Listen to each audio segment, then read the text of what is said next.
അസ്സലാമലൈക്കും. ഞാൻ ഇന്ന് പറയാൻ പോകുന്നത് ളുഹാ നിസ്കാരത്തിനെ പറ്റിയാണേ. ളുഹാ നിസ്കാരം നമുക്ക് എന്ത് വിഷമങ്ങളുണ്ടെങ്കിലും നമ്മൾ ഫർള് നിസ്കാരം നിലനിർത്തണം. അതിൻ്റെ കൂടെ സുന്നത്ത് നിസ്കാരമായ ളുഹാ നിസ്കാരം നിസ്കരിച്ച് 2 കൈ ഉയർത്തി അള്ളാഹുവിനോട് ചോദിച്ച് അതിന് ഉത്തരം ഉണ്ടാവുമെന്നാണ് പറയുന്നത്. അത് നമുക്ക് ളുഹാ നിസ്കാരത്തിൻ്റെ ദുആ നോക്കാം. അൽഹംദുലില്ലാഹി റബ്ബിൽ ആലമീൻ. അല്ലാഹുമ്മ സല്ലി അലാ സയ്യിദിനാ മുഹമ്മദിൻ വ അലാ ആലി സയ്യിദിനാ മുഹമ്മദ്. അല്ലാഹുമ്മ ഇന്നാ അൽവാഉക അൽവാഹു വൽ ബാ വ ബാഉക ജമാലുക വ ഖുവ്വത്തുക അൽ ഖുദ്റത്തു വ ഖുദ്റത്തുക വ ഇസ്മത്തുക. അല്ലാഹുമ്മ ഇൻ കാന റിസ്ഖി ഫിസ് സമാഇ ഫഅൻസിൽ വ ഇൻ കാന ഫിൽ അർളി വഅഖ്രിജ്ഹു വ ഇൻ കാന മുസിറൻ വയസ്സിർഹു വ ഇൻ കാന ഹറാമൻ വതഖർഹു വ ഇൻ കാന ബഈദൻ ഫഖറബഹു ബിഹഖി ദുആഇക വ ബാഇക വ ജമാലിക വ ഖുവ്വതിക ഖുദ്റതിക വ ആതിനാ മാ ആതൈത ബാദിക സ്വാലിഹീൻ. റബ്ബി ഗ്ഫിർലി വർഹംനി വതുബ് അലയ്യ ഇന്നക അൻതത് തവ്വാബുർ റഹീം.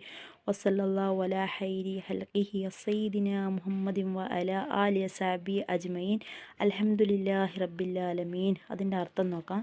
സർവസ്തുതിയും ലോകരക്ഷിതാവുമായ അള്ളാഹുവിനാവുന്നു. നമ്മുടെ നേതാവ് മുഹമ്മദ് നബി സല്ലല്ലാഹു അലൈഹി വസല്ലമയുടെ മേലിലും അവിടുത്തെ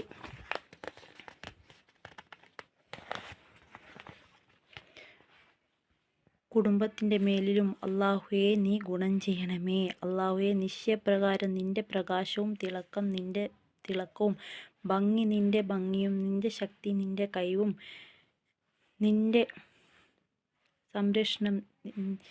നിൻ്റെ സംരക്ഷണവുമാണ്. അള്ളാഹുവേ, എൻ്റെ ഭക്ഷണം ആകാശത്തിലാണെങ്കിൽ നീ ഇറക്കുകയും ഭൂമിയിലാണെങ്കിൽ അതിനെ പുറപ്പെടുവിക്കുകയും അത് പ്രയാസമുള്ളതാണെങ്കിൽ എളുപ്പമാക്കുകയും അത് ഹറാമാണെങ്കിൽ അതിനെ ശുദ്ധിയാക്കുകയും അത് വിദൂരമാണെങ്കിൽ അതിനെ അടുപ്പിക്കുകയും ചെയ്യണമേ. നിൻ്റെ പ്രകാശം, തിളക്കം, ഭംഗി, ശക്തി, ഖുദ്റത്ത് എന്നിവയുടെ ഹക്കുകൊണ്ട് നീ നിൻ്റെ സജ്ജനങ്ങളായ അടിമകൾക്ക് നൽകിയതുപോലെ എനിക്കും നൽകണമേ. എൻ്റെ റബ്ബേ, നീ എനിക്ക് പൊറുക്കുകയും എനിക്ക് കൃപ ചെയ്യുകയും എൻ്റെ തൗബ സ്വീകരിക്കുകയും ചെയ്യണമേ. നിശ്ചയപ്രകാരം നല്ലവണ്ണം തൗബ സ്വീകരിക്കുന്നവനും കരുണ ചെയ്യുന്നവനുമാണ് നിൻ്റെ സൃഷ്ടികളിൽ ഉന്നതനായ നേതാവ് മുഹമ്മദ് നബി സല്ലല്ലാഹു അലൈഹി വസല്ലം തങ്ങളിലും അവിടുത്തെ കുടുംബത്തിലും അനുയായികളിലും നീ ഗുണം ചെയ്യണമേ. സർവസ്തുതിയും ലോകരക്ഷിതാവിനായ അള്ളാഹുവിനാകുന്നു. ഇതാണ് ഇതിൻ്റെ ദുആ. നമ്മൾ ഇത് ചൊല്ലി നിസ്കരിച്ച് ഈ ദുആ നമ്മൾ നിസ്കരിച്ച് ളുഹാൻ്റെ ഈ ദുആ ചൊല്ലിയാൽ നമ്മളെ വിഷമങ്ങളെല്ലാം തീരും. അത് എല്ലാവരും നിലനിർത്താൻ നോക്കണം.